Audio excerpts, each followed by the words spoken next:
Television, अखबार और social media के माध्यम से मनुष्य इस समय पूरी दुनिया से जुड़ा हुआ है। गर्मी से बचने के लिए हमारे पास कूलर हैं, एसी हैं, पंखा है, सब परमात्मा ने है। वह सारी आराम की चीजें आज हमारे पास हैं जो एक समय राजा महाराजाओं के पास भी नहीं हुआ करती थी। इन सभी सुख सुविधाओं के बावजूद जीवन को लेकर अगर सबसे ज्यादा कोई परेशान है, सबसे ज्यादा कोई यदि व्यथित है, तो आज की पीढ़ी है। ऐसे में इस पीढ़ी को मार्गदर्शन देने का काम हमारे पूज्य संतों का ही हो सकता है और कोई दूसरा नहीं कर सकता। देवी और सज्जनों की, जैसा मैंने अभी जिक्र किया कि जब जब इस देश को आवश्यकता पड़ी है, तब तब हमारे संतों ने इस देश का मार्गदर्शन किया है। हमारे संतों ने सिर्फ भारत में ही नहीं बल्कि पूरी दुनिया भर में अपना प्रकाश फैलाया है। किसी समय हमारे ऋषियों ने हमारे पूर्वजों को आदेश देते हुए कहा था, कृण्वन्तो विश्वमार्यम्, हम केवल भारत के लोगों को ही आर्य और श्रेष्ठ नहीं बनाएंगे बल्कि पूरे विश्व को श्रेष्ठ बनाएंगे, आर्य बनाएंगे। लोगों को सुसंस्कृत करेंगे और जाकर उनका हृदय जीतेंगे। अब प्रश्न यह उठता है कि मनुष्य श्रेष्ठ और सुसंस्कृत कब हो सकता है? मनुष्य श्रेष्ठ और सुसंस्कृत तब हो सकता है जब वह यत् पिंडे तत् ब्रह्मांडे की भावना को आत्मसात करे। यत् पिंडे तत् ब्रह्मांडे की भावना को आत्मसात करे मतलब का, जो पिंड में है वही ब्रह्मांड में है, जो जड़ में है वही चेतन में है, जो सूक्ष्म में है वही विवर्त में है, जो छोटे में है वही बड़े में है, जो मेरे में है वही तेरे में है। जब यह भाव पैदा हो जाए तब देवियों व सज्जनों, उस जमाने की कल्पना करिए जब हवाई जहाज, पानी के जहाज, ट्रेन, बस और कार तो दूर, यातायात के सामान्य साधन भी उपलब्ध नहीं थे, सड़कें नहीं थी, गूगल मैप तो दूर, कोई नक्शा भी नहीं हुआ करता था। तब भी हमारे पूर्वज उस आदेश का अनुपालन करने के लिए निकल पड़े थे। जो वो जहां जा रहे थे वहां पर कई तरह की कठिनाइयां थी। जैसे सदगुरु आदि शंकराचार्य का उदाहरण ले लीजिए। जब उन्होंने केरल की भूमि से अपनी यात्रा प्रारंभ की होगी तो भारत के अलग अलग हिस्सों में भाषा, संवाद और संस्कृत से संबंधित कई सारी कठिनाइयों का सामना उन्हें करना पड़ा होगा। ऐसे ही हमारे संतों ने जब दुनिया को सभ्य और सुसंस्कृत बनाने का ध्येय रखा होगा तो उनको भी अनेक कठिनाइयों का सामना स्वाभाविक रूप से करना ही पड़ा होगा। कहीं की भाषा अलग रही होगी, कहीं का समाज बर्बक और हिंसक रहा होगा, कहीं के समाज में आसुरी शक्तियों का प्राबल्य रहा होगा, कहीं उन्हें अपमान भी सहना पड़ा होगा। मैं स्वामी विवेकानंद का यहां पर एक उदाहरण मैं देना चाहता हूं। स्वामी विवेकानंद, आपको मालूम है कि विश्व के कई देशों में धर्म संसद को संबोधित करने के लिए गए थे। एक धर्म संसद में को संबोधित करने के लिए जब गए तो सारे विभिन्न धर्मों के मानने वाले लोग वहां पर बैठे हुए थे। तो उनका जैसा वेश था, आप सभी जानते हैं कैसा वेश था, तो बगल में कुछ सूटेड बूटेड लोग थे, वेल ड्रेस थे, मैंने उनका एक अपना तरीके का ड्रेस था, वेल ड्रेस थे। तो इनको इस ड्रेस में देखने के बाद बगल में बैठे हुए एक व्यक्ति थोड़ा सा मुस्कुराए। उनका मुस्कुराना वो व्यंग्यात्मक मुस्कान थी। स्वामी विवेकानंद समझ गए कि मेरे वस्त्र को देखकर, मेरे वेश को देखकर ये मेरे ऊपर मुस्कुरा रहे हैं। तो स्वामी विवेकानंद जब बोलने के लिए खड़े हुए तो उन्होंने कहा कि in your country tailor makes the man, but in our country character makes the man. तुम्हारे देश में टेलर इंसान बनाता है, लेकिन हमारे देश में चरित्र, संस्कार ये मनुष्य बनाता है। उन्होंने दुनिया को सभ्य बनाने का प्रयास किया, क्योंकि हमारे संत स्वहित से ऊपर उठकर परहित की बात करते हैं।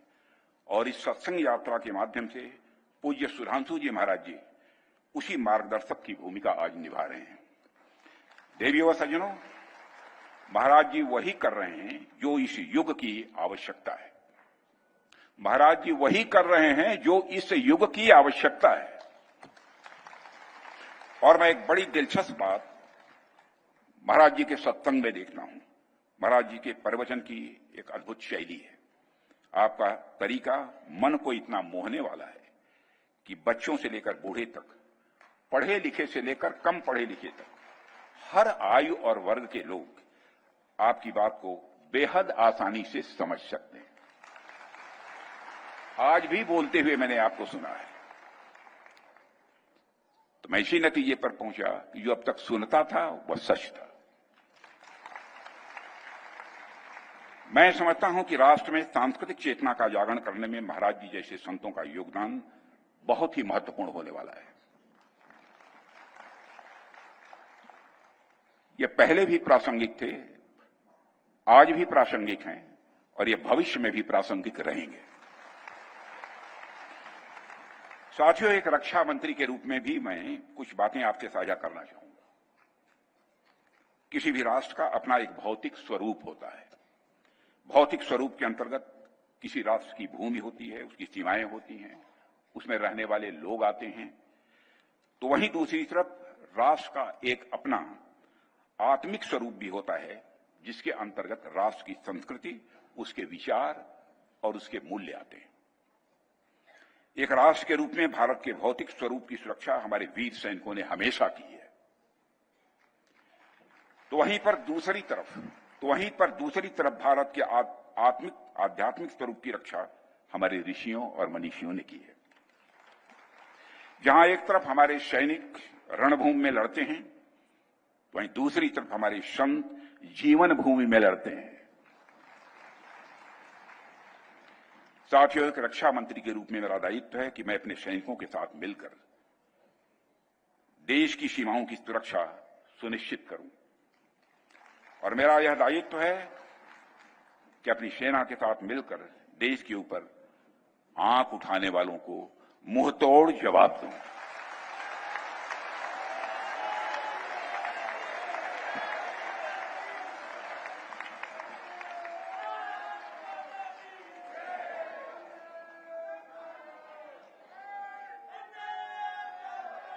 और आप सभी हमारे प्रधानमंत्री नरेंद्र मोदी जी को अच्छी तरह जानते हैं।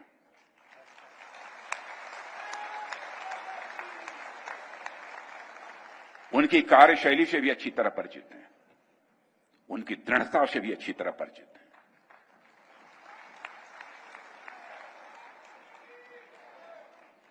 जोखिम उठाने का भाव किस तरीके से उन्होंने सीखा है अपने जिंदगी में, उससे भी आप अच्छी तरह समझते हैं। मैं आपको आश्वस्त करना चाहता हूं कि प्रधानमंत्री मोदी जी के नेतृत्व में जैसा आप चाहते हैं वैसा होकर रहे।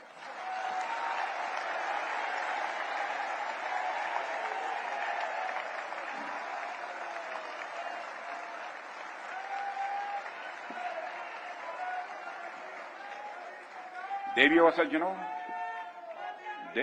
सज्जनों,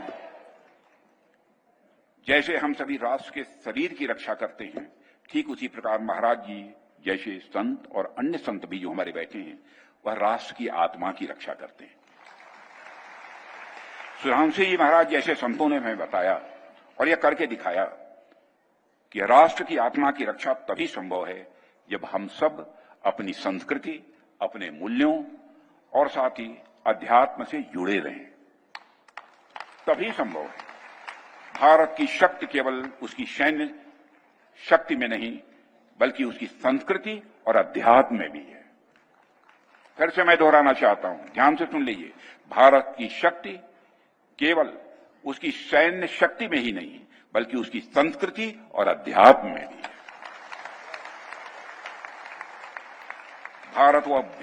भारत वह भूमि है जहां पर वीर अर्जुन जैसे योद्धा हुए, तो भगवान बुद्ध जैसे महायोगी भी हुए। भारत तो वह भूमि है जहां तलवार भी तपस्या से पवित्र होती है। भारत वह भूमि है जहां तलवार भी तपस्या से पवित्र होती है। भारत के इतिहास में ऐसी कथाएं बराबर आप लोगों ने सुनी होंगी, जहां ऋषियों ने अपने तप से, अपने ज्ञान से हमारे योद्धाओं को प्रेरणा दी है, उनका आत्मबल बढ़ाया है, उन्हें निर्भीक बनाया है, देश के लिए कुछ कर गुजरने का उनके अंदर एक भाव, एक जज्बा पैदा किया है। देवियों सज्जनों, भारतीय संस्कृत के इतिहास में अनेक ऐसे ऋषि और महर्षि हुए हैं जिन्होंने धर्म, संस्कृति और सत्य की रक्षा के लिए अपना सर्वस्व अर्पित कर दिया, यहां तक कि अपने प्राणों की आहूत तक दे डाली। आप सबने अनेक कथाएं सुनी होंगी। महर्षि दधीच का नाम सुना होगा। महर्षि दधीच ने इंद्र आदि देवताओं की रक्षा के लिए अपने अस्थियों का दान कर दिया था। उन्हीं की हड्डियों से बने वज्रास्त्र इंद्र राक्षसों को पराजित करने में वह सक्षम हो पाए थे। इसी तरह अनेक ऐसे ऋषि और मनीषी हुए हैं जिन्होंने खुद को केवल तपस्या तक ही सीमित नहीं रखा, बल्कि संस्कृत के उद्धार में भी अपना बहुत बड़ा योगदान दिया है। इन ऋषियों का जीवन हमें सिखाता है कि संस्कृत केवल पुस्तकों या परंपराओं में नहीं बसती है, संस्कृत इस देश की आत्मा में बसती है। और जब तक हमारी संस्कृत में यह तत्व तो जीवित है मेरे देवियों सज्जनों, तब तक भारत अमर रहेगा। दुनिया की कोई ताकत भारत को मिटा नहीं सकती।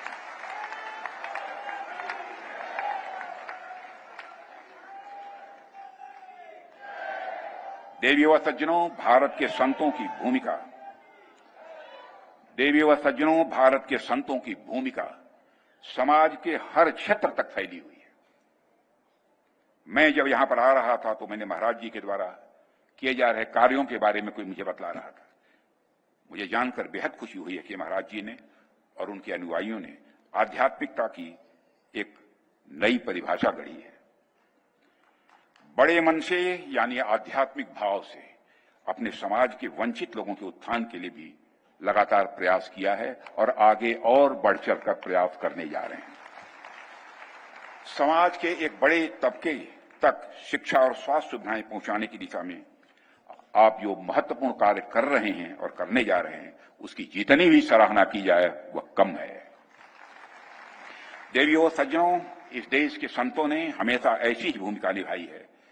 इतिहास साक्षी है कि भारत के संतों ने केवल आध्यात्मिक उपदेश ही नहीं दिए हैं, बल्कि समाज सुधार, शिक्षा और राष्ट्रीय एकता की दिशा में भी बहुत ही अग्रणी भूमिका निभाई है। आप देखिए कि कैसे गुरु नानक देव ने लंगर की परंपरा शुरू की, कैसे गुरु नानक देव ने लंगर की परंपरा शुरू की और आज भी समानता और सेवा का संदेश यह देती है। कैसे संत कबीरदास जी ने जाति पात के भेदभाव को चुनौती दी और विश्व को मानवता का संदेश दिया। कैसे स्वामी विवेकानंद जी ने भारत के आध्यात्मिक ज्ञान को विश्व पटल पर स्थापित किया और युवाओं को कर्मयोग का मंत्र दिया। कैसे महात्मा गांधी ने अहिंसा और सत्याग्रह के माध्यम से स्वतंत्रता संग्राम का उन्होंने नेतृत्व किया। ठीक उसी प्रकार आज भी हमारे सुधांशु जी महाराज जैसे संत समाज में नैतिकता, आध्यात्मिकता, अनुशासन और राष्ट्र प्रेम की वे अलख जगा रहे हैं। देवियों सज्जनों, मुझे लगता है कि आज की युवा पीढ़ी को महाराज जी के जीवन और शिक्षाओं से बहुत कुछ सीखने की आवश्यकता है। जब आधुनिकता की अंधी दौड़ में हम जीवन मूल्यों को भूलने लगते हैं, तब महाराज जी जैसे एक संत की वाणी हमें रोकती है। जब आधुनिकता की अंधी दौड़ में हम जीवन मूल्यों को भूलने लगते हैं, तब महाराज जी जैसे संत की वाणी हमें रोकती है, टोकती है, चेताती है, आगाह करती है और ठहर कर कुछ सोचने को भी मजबूर कर देती है। साथियों, आप सब तो जानते ही हैं कि हमारे प्रधानमंत्री जी ने पूरे देश को 2047 तक एक विकसित राष्ट्र बनाने का लक्ष्य हम समस्त देशवासियों के समक्ष रखा है। स्वाभाविक है, यह लक्ष्य कोई छोटा लक्ष्य नहीं है, लेकिन आश्वस्त रहिए, यह लक्ष्य पूरा होकर रहेगा। क्योंकि इस सच्चाई को आप सभी स्वीकार करेंगे कि अंतर्राष्ट्रीय जगत में भारत की प्रतिष्ठा बढ़ी है। अंतर्राष्ट्रीय जगत में भारत का कद बढ़ा है। पहले अंतर्राष्ट्रीय मंचों पर भारत कुछ बोलता था तो भारत की बातों को दुनिया गंभीरता पूर्वक नहीं सुनती थी। भारत कमजोर देश है, गरीबों का देश है। लेकिन आज भारत यदि अंतर्राष्ट्रीय मंचों पर कुछ बोलता है, सारी दुनिया कान खोलकर सुनती है भारत बोल क्या रहा है।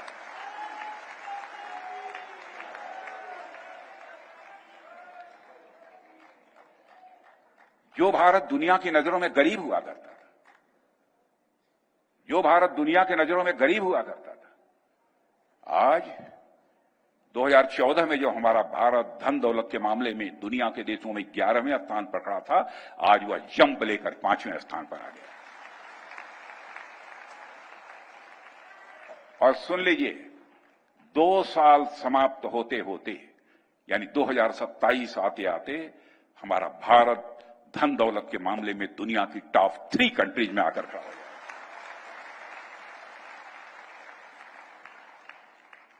और आगे बड़े लक्ष्य को प्राप्त करने के लिए, भारत को विकसित भारत बनाने के लिए हमें हर तरह से मजबूत होना पड़ेगा। केवल आर्थिक दृष्टि से नहीं, सामाजिक, राजनीतिक और तकनीकी दृष्टि से भी हमें मजबूत होना होगा। हमें आर्थिक रूप से प्रगति करनी होगी, लेकिन साथ ही हम भारतवासियों को यह भी ध्यान रखना होगा कि सही मायने में हम एक विकसित राष्ट्र तभी होंगे जब हम आर्थिक के साथ साथ आध्यात्मिक और सांस्कृतिक रूप से भी हम सशक्त होंगे।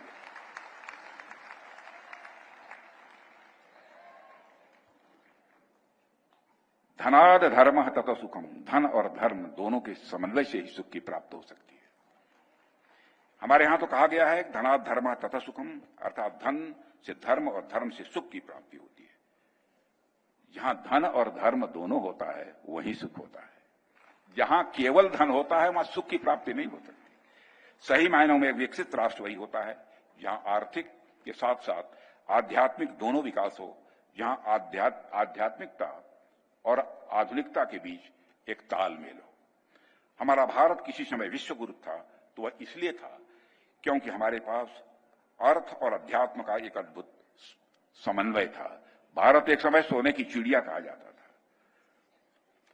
ऐसी समृद्धि दुनिया में किसी देश के पास नहीं थी। आमतौर पर भौतिकता और अध्यात्म को एक दूसरे के विरोधी के रूप में कुछ लोग देखते हैं, लेकिन हम शायद दुनिया में एकमात्र ऐसे देश हैं जिसने भौतिकता और अध्यात्म के बीच संतुलन बनाकर रखा है। हमारे पूर्वजों ने दुनिया को यदि योग दिया तो उसके साथ साथ आयुर्वेद भी दिया। हमारे पूर्वजों ने यदि दुनिया को ज्योतिष शास्त्र दिया तो उसके साथ साथ हमें खगोल विज्ञान और एस्ट्रोनॉमी भी दिया है। हमारे पूर्वजों ने यदि दुनिया को दर्शन शास्त्र दिया तो उसके साथ साथ गणित भी दिया है, विज्ञान भी दिया है। हमारे वेद ज्ञान विज्ञान की अथाह भंडार है। हमें नए सिरे से उन्हें जानने और समझने की आवश्यकता है।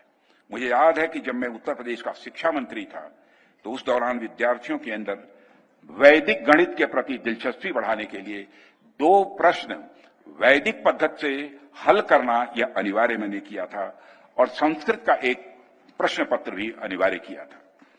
देवियों सज्जनों, वर्तमान समय में अनेक कारणों से हमारा ध्यान आधुनिकता की तरफ ज्यादा मुड़ रहा है। यह कहीं न कहीं हमारे मन की शांति को भंग कर रहा है। यह कहीं न कहीं जीवन मूल्यों के प्रति हमारे समझ पर प्रश्न चिन्ह खड़ा कर रहा है। इस समय पूरी पीढ़ी को पूज्य सुधांशु जी महाराज जैसे संतों की आवश्यकता है, ताकि ऐसे संत हमें बता सकें कि आध्यात्मिकता और आधुनिकता के बीच समन्वय बिठाते हुए कैसे जीवन जिया जाता है। ऐसे संतों की हमें आवश्यकता है ताकि हमारे युवा पीढ़ी इस आधुनिक युग में global mind with Indian soul, global mind with Indian soul, वैश्विक मस्तिष्क होना चाहिए, आत्मा भारत की होनी चाहिए। Digital mind with Vedic soul हम बन सकें, यह प्रयत्न करने की आवश्यकता है। और ऐसे आप जैसे और जो भी हमारे मंच पर संत महात्मा बैठे हैं उनके प्रयास से ही यह संभव हो पाएगा। मैं इस सत्संग यात्रा के स्वर्ण जयंती अवसर पर हृदय की गहराइयों से सुधांशु जी महाराज का हार्दिक अभिनंदन करता हूं और मुझे पूरा विश्वास है कि आपके विचार और भाव देशवासियों को सार्थक जीवन जीने की कला सिखाएंगे और भारतवासियों को जीवन को एक नई दिशा देंगे, ऐसा मेरा पूरा विश्वास है। और इन्हीं शब्दों के साथ पूज्य सुधांशु जी महाराज और मंच पर विराजित सभी हमारे पूज्य संतगण के चरणों में शीश झुकाकर प्रणाम करते हुए और आप सभी को नमन करते हुए अपना निवेदन समाप्त करते हैं।